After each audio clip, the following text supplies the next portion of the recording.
The figurines of Acambaro, a series of artistically driven figurines that perplex all who have the opportunity to examine them. They were discovered by German Waldemar Julsrud in July of 1944 within Acambaro, Mexico.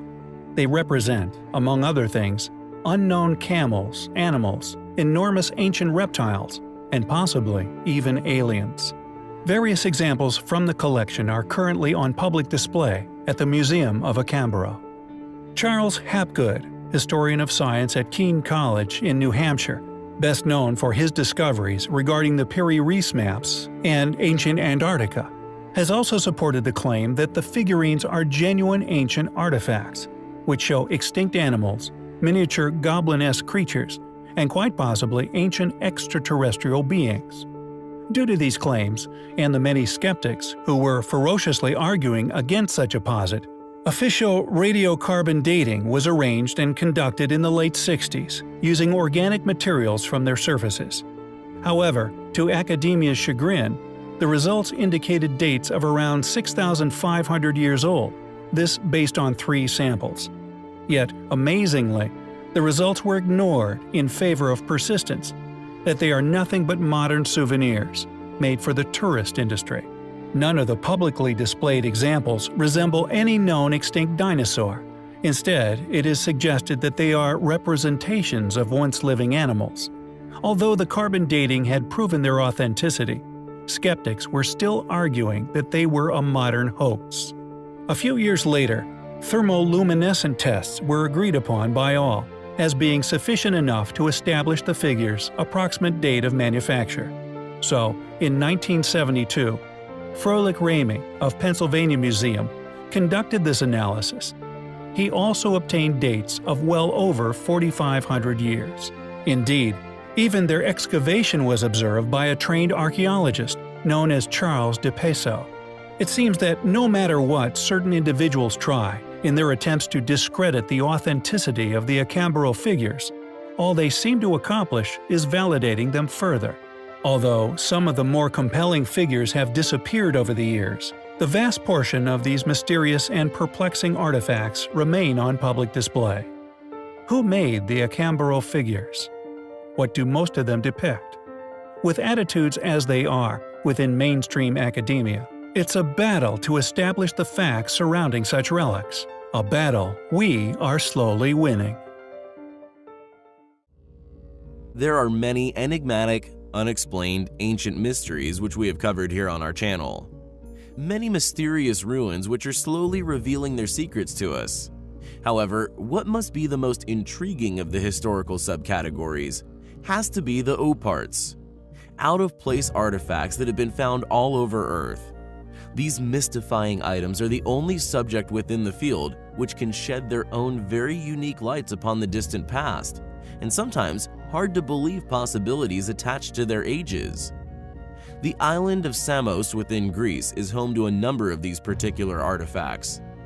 1.5 kilometers off the coast of Turkey, this small island has a big history. Within the island's capital museum is a wide range of very impressive artifacts. The most interesting among the collection is undoubtedly the strange bronze artifact, which according to academia, merely depicts a strange form of unknown carriage that would have once been pulled by horses.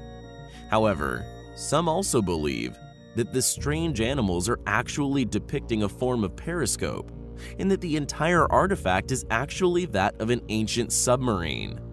Additionally, there also exists another amazing artifact that we felt was worth a mention, found within private collection. Originally a religious idol, what do you think this wooden artifact is depicting? Could it actually be that of modern-day paragliders, somehow sent back in time, seen and depicted by this once ancient people as a religious vision? It's an incredible, if rather imaginative thought, but it is testament to such artifacts' intriguing nature. There are many incredible out-of-place artifacts that can be found all over Earth, each one just waiting to spark our interests.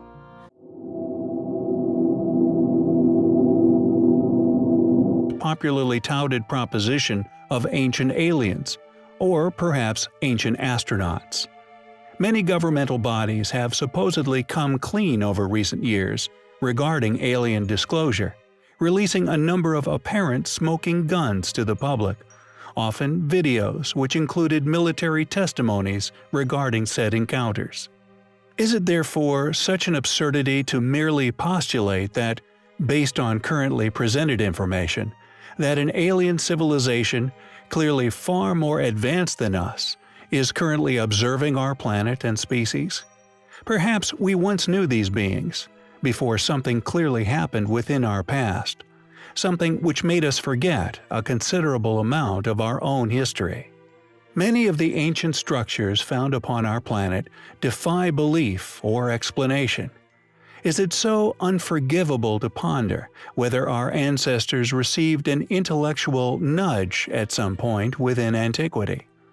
There are also many ancient tribes whose ancestral accounts often include some sort of visitation, with some, like the Dogons, celebrating the precessions of the Sirius star system, precessions we didn't confirm as accurate until earlier this century.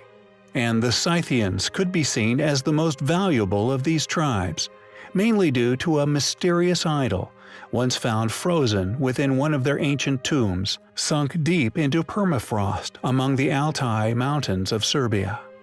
It is known as the Scythian spaceman, and for good reason.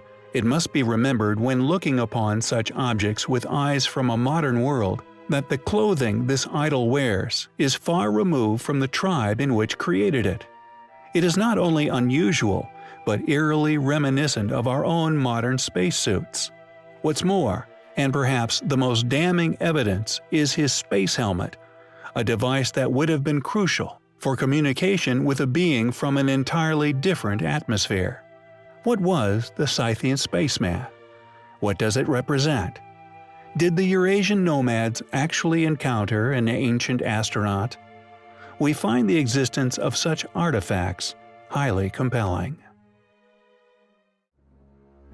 Indeed, many of the most controversial and compelling artifacts are often stolen, conveniently lost, or simply sold on by their original discoverer, never to be seen again. However, sometimes, these artifacts successfully make it into the public domain, photographed and studied by reliable figures, before these vanishing acts can occur. And our next artifact is no exception. Predictably, the tactic that is seemingly chosen for these particular smoking guns is for the academic and scientific worlds to simply ignore such objects as if they do not exist. Or, as with this particular UPART, to dismiss it, to look away, and claim it is simply impossible. Known as the Nampa doll, it is a small figurine confirmed beyond doubt as having once been crafted by the hands of man. It was discovered in 1889 by a group of workers who were searching for water near the town of Nampa in southwestern Idaho. They were attempting to create a well, drilling a borehole down to a depth of 295 feet, at which point they began to bring up strange cuts of clay.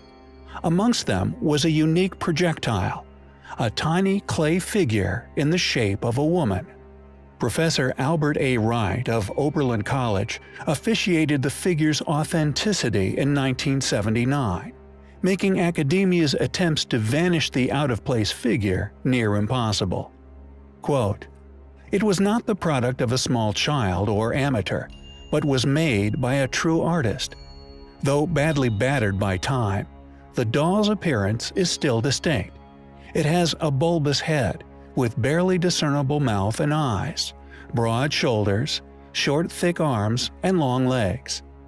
There are also faint geometric markings on the figure, which represent either clothing patterns or jewelry. They are found mostly on the chest or around the neck, arms, and wrists.